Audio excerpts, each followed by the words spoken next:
I'm a horticulturist here at Rogers Gardens. And I'm Suzanne. I'm also a horticulturist here at Rogers Gardens.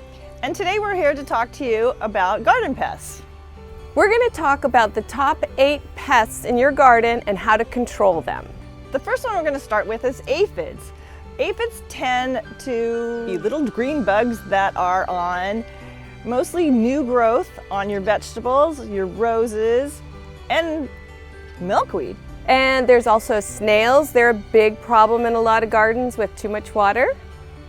We also have scale, which is the little brown hard insect that tends to get on. Lately we've seen it on the bay leaf trees. It will get on podocarpus and some of your other shrubs.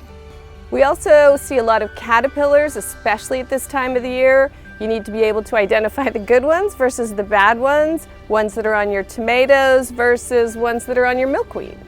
Our next one is we're going to do rose slugs. Those are the little holes you'll get in the leaves of your roses.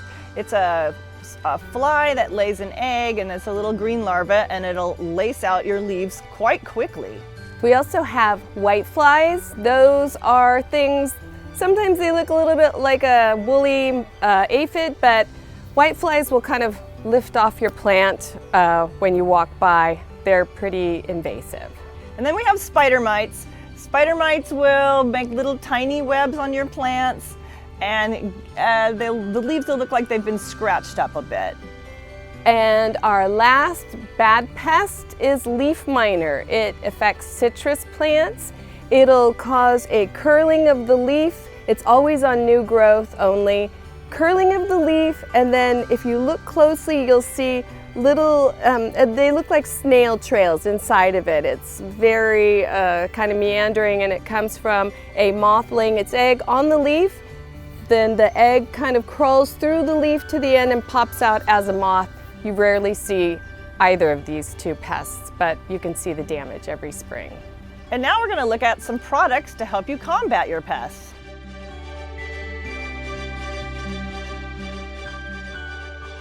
Our first product is the insect killing soap. It's used for the aphids and the mites. It's a water-based product, and it works quite effective, and it's an actual good one to have for an all-around garden. Our next product would be the spinosad, the Captain Jacks. This is used for your rose slugs.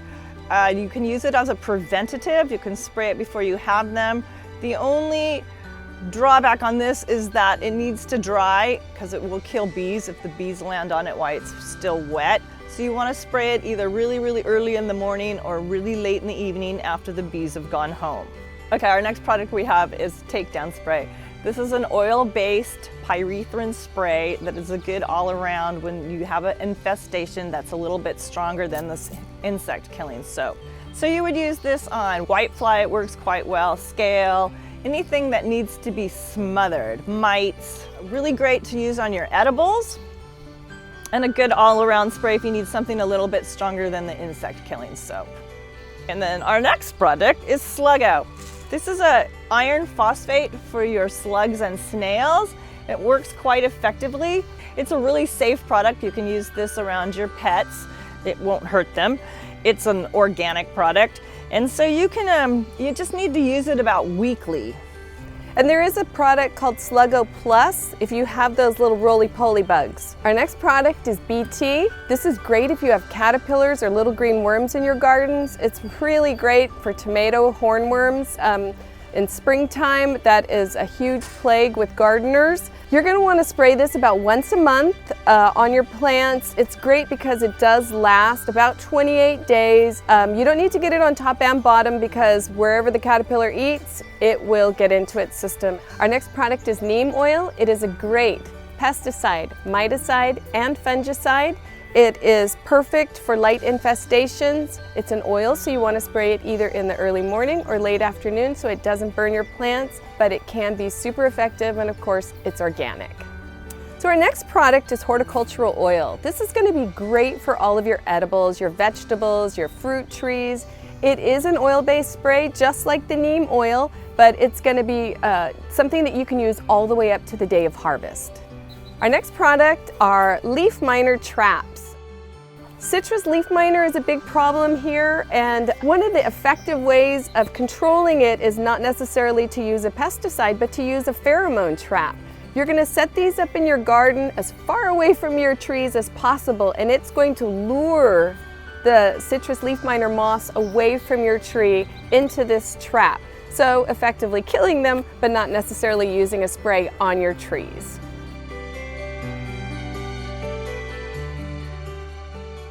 Our last product is earthworm castings. You use these like a mulch. You would mulch around your trees or your shrubs about an inch. This takes care of whitefly, aphids, and works systemically through the plant.